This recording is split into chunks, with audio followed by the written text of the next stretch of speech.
क्या आपने सोचा है कि विश्व का सबसे पुराना सनातन हिंदू धर्म अब्राहमिक मजहबों की आंखों में चुभ क्यों रहा है?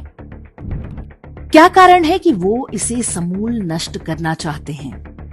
क्यों डीएमके जैसी कांग्रेस की सहयोगी पार्टियां सनातन धर्म को नष्ट करने और हिंदुओं के नरसंहार की खुली धमकी देती हैं? डीएमके नेता और एमके स्टालिन के बेटे उदयनिधि ने कहा है कि कुछ चीजें हैं जिन्हें हमें खत्म करना है। केवल विरोध पर्याप्त नहीं है। मच्छर, डेंगू, कोरोना और मलेरिया ऐसी चीजें हैं जिनका हम विरोध नहीं कर सकते। हमें उन्हें खत्म करना है। सनातन धर्म भी ऐसा ही है। इसका विरोध नहीं बल्कि समूल नाश ही हमारा पहला काम है।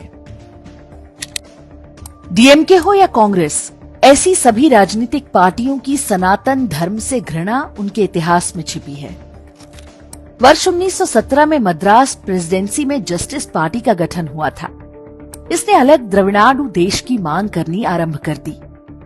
ध्यान देने वाली बात यह थी कि जस्टिस पार्टी का विरोध भारत को गुलाम बनाने वाले अंग्रेजों से नहीं, बल्कि ब्राह्मणों, सभी उत्तर भारतीयों और हिंदी भाषा से था। वे अंग्रेजों के समर्थक थे और सार्वजनिक रूप से अपील करते थे कि अंग्रेजों को भारत में बने रहना चाहिए। जस्टिस पार्टी के पीछे वास्तव में चर्च का हाथ था। ये भारतीयों को बांटने और राज करने की अंग्रेजों की नीति का एक महत्वपूर्ण हिस्सा था। यही जस्टिस पार्टी आगे चलकर द्रविड़ मुनेत्र कड़गम अर्थात डीएमके बनी।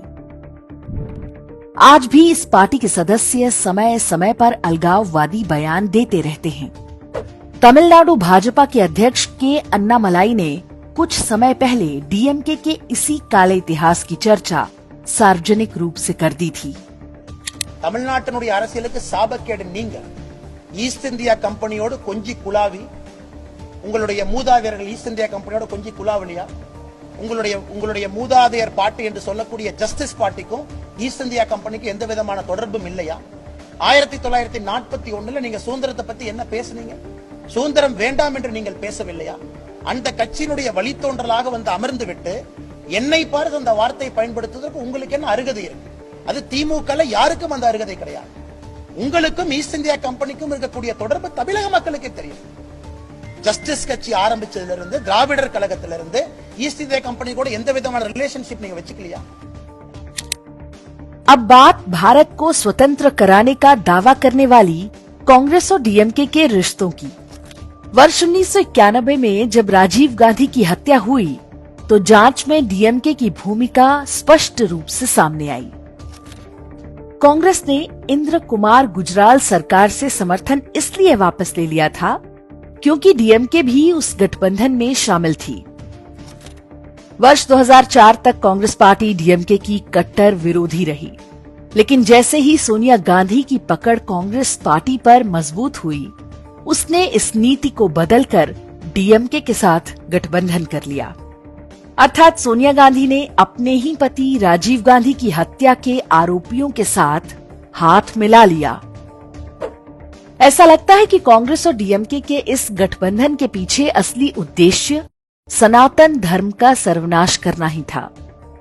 इस सबसे बड़े उद्देश्य के लिए कांग्रेस ने राजीव गांधी के हत्यारों को भी क्षमा कर दिया। तब से लेकर आज तक दोनों पार्टियों के नेताओं की बोली एक जैसी होती है।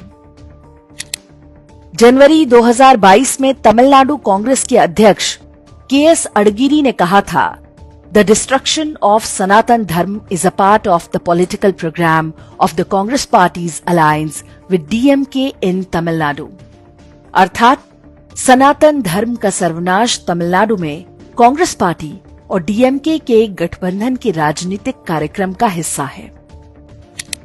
वर्ष 2018 में कांग्रेस नेता मल्लिकार्जुन खड़गे ने भरे मंच से कहा था कि नरेंद्र मोदी दोबारा सत्ता में आए तो देश में सनातन धर्म मजबूत हो जाएगा। और ऐसे मोदी जी को अगर और शक्ति मिलेगी देश में तो समझो फिर इस देश में सनातन धर्म और आरएसएस की हुकूमत आएगी। सनातन धर्म को नष्ट करने की बात कहने वाला उदयनिधि स्टालिन अकेला नहीं है। कांग्रेस और डीएमके के गठबंधन का एक सूत्रीय कार्यक्रम यही है। वे तमिलनाडु ही नहीं, पूरे भारत की संस्कृति और धर्म को नष्ट करना चाहते हैं। संदेह नहीं कि इस पूरे षड्यंत्र के पीछे चर्च है। चर्च ने जिस प्रकार ईस्ट तिमोर और साउथ सूडान जैसे ईसाई देश बनवाए, उसी तरह वो तमिलनाडु को भारत से तोड़कर अलग देश बनाना चाहते हैं। ये लंबे समय से उनके एजेंडे में रहा है।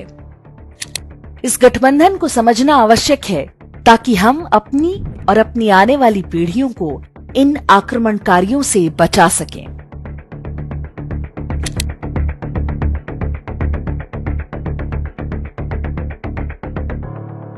इंडेक्स ऑनलाइन के वीडियो समाज को समर्पित हैं। आप इनको डाउनलोड करके जैसे चाहे वैसे प्रयोग कर सकते हैं। चाहे तो आप हमारे टेलीग्राम चैनल से जुड़ सकते हैं। वहां सारे नए पुराने वीडियो आपको मिल जाएंगे। हमारे सोशल मीडिया लिंक हर वीडियो के डिस्क्रिप्शन में होते हैं। हमारा एकमात्र उद्देश्य हिंदू समाज को जागृत और एकजुट करना है। इसमें सहभागी बने। धन्यवाद।